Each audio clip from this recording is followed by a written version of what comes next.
Hello, my name is Brainerd Carey. Today I want to talk to you about promotion. Pure and simple, what does it mean to promote your art? And is it cool? Is it uncool? How do you do it? And to what extent should you do it? As many of you know, I'm an artist, an author, and an educator. I wrote this book, Making It in the Art World, which is about developing strategies for artists. And as a mentor, that is what I do. I help artists develop personal strategies to build their career, no matter what level they're at, whether they're an advanced artist that's already had museum and gallery shows or multiple galleries, or an artist that's looking to develop their career from the very beginning. So, to begin with, what does it mean to promote your art? In many ways, it seems to some people they don't want to promote their art too much. That seems kind of crass. That seems like they're pushing it on other people too much. And I understand that, and I want to address that. It's true that if you're pushing like a business, or like one of those little ads on Facebook that says this one, trick will cure your I don't know, forehead wrinkles or your tummy fat or something. Obviously that's too much. That's very commercial. Not that those things are impossible to do or could even be done, but everybody has their own limit of what's cool, what's not cool, and what's important in terms of advertising yourself. The advertising agency, Ogilvy and Mather, is a huge advertising agency in New York, and some artists who have a lot of money will think, well, I don't like to promote my work. Why don't I just go to an ad agency and have them do it all for me? It would cost thousands of dollars. That means they'll develop ads for you. They'll develop press releases for you. They'll develop a campaign. That's possible. But as the director of that agency said, if you can't sell yourself to me, how could I possibly sell you? This is an important point, right? Go to maybe an advertising agency or someone who will take care of it all, so to speak, and we say, here's my art, I want you to sell it. They need to hear from you why it's exciting. What am I selling here? What's great about your art? What's great about you? What's your story? What are you doing here? So even if you were to hire someone and pull yourself out of the business, somehow you have to talk about why it is that your work is exciting. You have to talk about why it is that your work is valuable and interesting. So to begin with, in self-promotion, that's part of the key. One person that I know in marketing said to me, Brainerd, marketing is quite simple.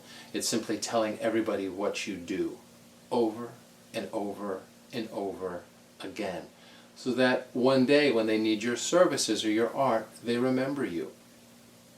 That's also the key to promotion here today and what I'm talking about. To promote your work essentially means to say what you are going to do and repeat it. Talk about what you're doing in your studio regularly, post on Facebook regularly.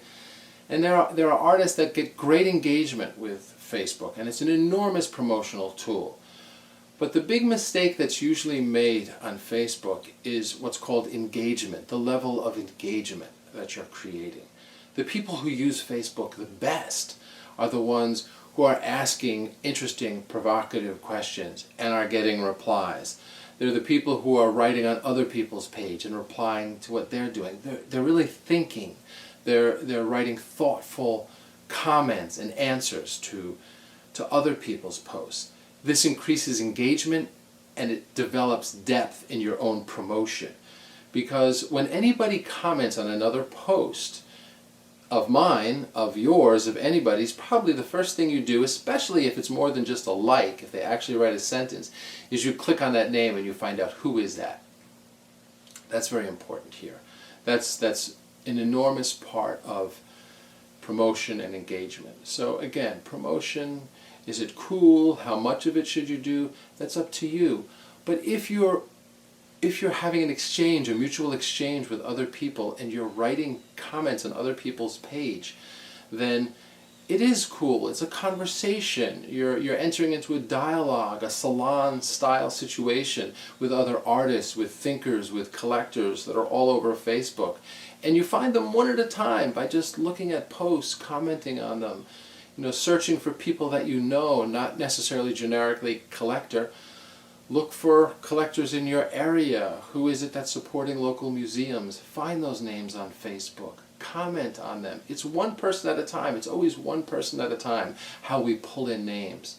And it's personal, so that's the key to promotion, and whether it's cool or not and how much to do it. In my way of looking at it, if you're engaging people in a sincere way and you're entering into a conversation, that's valid promotion. That's very cool and something that everybody can digest and doesn't feel that it's pushy. And it can very well lead to sales because you're getting more visibility and people are interested in you as a human being, as a person, as an artist, as a thinker, as a creative individual, as well as someone who's making work that they like. Thank you for listening to this today. If you have any questions, feel free to ask. If you're interested in mentoring, there's a link below to talk to me about it. And I wish you the best for your art.